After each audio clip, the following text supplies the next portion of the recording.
예수를 믿기 전 잘 나가던 바리새인 청년, 그 바리새인 청년으로 살고 있었던 바울, 혈기왕성하고 열정적으로 살았던 바울은 자신이 나중에 예수를 전하는 사람이 되어서 로마로 끌려갈 것이라고는 아마 상상도 하지 못했을 거예요. 예수를 믿은 다음에는 어땠을까요? 죄수의 신분이 돼서 또 풍랑의 그 모진 고난을 헤쳐가면서 로마로 끌려갈 것을 과연 상상이나 했겠습니까? 그는 늘 로마에 가고 싶어 했지만 로마에 갈 수 없었습니다. 로마서는 바울이 로마에 있는 형제들에게, 로마 교회의 성도들에게 보낸 편지예요. 이 로마서를 바울이 어디에서 쓰냐면 고린도에 머무는 동안 이 로마서를 써요. 오늘 우리가 살펴보고 있는 이 사도행전, 이 시점으로부터 바울이 지금 로마로 끌려가고 있는 이 시점으로부터 대략 3년 전, 4년 전 로마서를 썼던 곳이 고린도입니다. 고린도가 어디에 있냐면 그리스의 수도가 아테네죠. 그 아테네 옆에 있는 도시가 고린도예요. 빨간 부분 고린도에서 이탈리아 로마까지 그렇게 멀게 느껴지지 않죠. 자, 그런데 바울이 오늘 이 말씀에서 우리가 계속해서 사도행전을 살펴보고 있지만 바울이 어떻게 로마에 들어가게 됩니까? 저기 이스라엘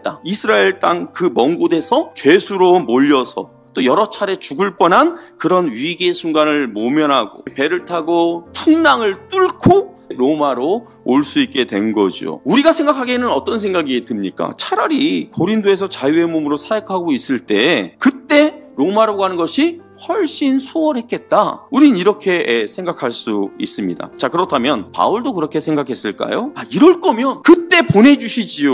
이렇게 날 죄수로 만들어서 로마로 보내시는 건 또 뭡니까, 하나님? 바울이 이랬을까요? 여러분은 이렇게 생각했던 적이 없었습니까? 이전에 여러분이 바라던 대로, 여러분이 생각했던 대로 그 시간에 하나님이 좀 도와주셨다면 훨씬 좋았을 텐데, 이렇게 시간이 흐른 뒤에 보면서 마치 하나님이 나를 뺑글뺑글 뺑뺑 돌리듯이 여러분들의 그 길을 이렇게 인도하신 것처럼 그렇게 느껴졌던 적은 없었습니까? 우리 눈에는 고린도에서 그냥 로마로 가는 것이 훨씬 효과적인 길, 가성비도 훨씬 더 높은 방법인 것처럼 보이는데, 하나님은 때로는 필요에 따라서 우리가 이해하기 힘들 정도로 빙글빙글 돌려가지고 그렇게 보내는 경우가 많다라는 것이죠. 자, 그러나 여러분, 우리가 하나님이 하시는 그 방법을 도저히 이해할 수 없지만 그 순간에도 우리를 사랑하시는 하나님의 손길이 저와 여러분과 함께하고 있다는 것을 꼭 믿으시기를 바랍니다. 바울이 전도여행을 끝나고 유대 지역으로 들어왔을 때, 예루살렘으로 왔을 때 유대 지도자들을 만났습니다. 그리고 유대인들에게 끌려나가 맞아 죽을 뻔했던 위기 상황들이 있었죠. 또 천부장이 그 상황에서 개입해서 그가 체포되었어요. 벨리스 총독 앞에서 그가 또 재판을 받았어요. 또 베니스 총독과 아그리빠 왕 앞에서 그가 또 재판을 받죠. 2년가량 계속되는 감옥 생활, 그리고 마침내 로마로 출발하지만 풍랑 속에서 배가 깨지고 부사일생으로 도착한 멜리데섬, 그리고 보디오를 비롯한 그곳 사람들과의 만남 등등, 바울이 로마에 도착하기까지 숱한 만남과 어려움의 연속이었지만 그 순간 하나님은 바울을 계속해서 보호하시고 인도해 주셨다라는 것이죠. 이와 같이 로마로 가니라. 이와 같이 로마로 가니라. 결국 이 이끄심은 바울을 로마로 인도하시는 하나님의 부르심이었다라는 것입니다. 사랑하는 성도 여러분, 하나님의 생각이, 하나님의 일하심이, 하나님의 계획이 저와 여러분의 일함보다, 계획보다, 그 생각보다 크다라는 것을, 높다라는 것을 믿으시기를 바랍니다.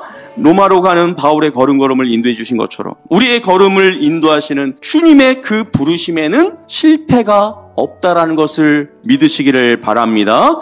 2024년 이 한 해도 우리가 결코 살아보지 못한 그 시간들을 우리가 걸어가잖아요. 그런데 결코 실수하지 않으시는 그 주님께서, 실패하지 않으시는 그 주님의 부르심에 순종하며 믿음으로 걸어가시는 우리 모두가 될 수 있기를 예수님의 이름으로 축복합니다. 아멘.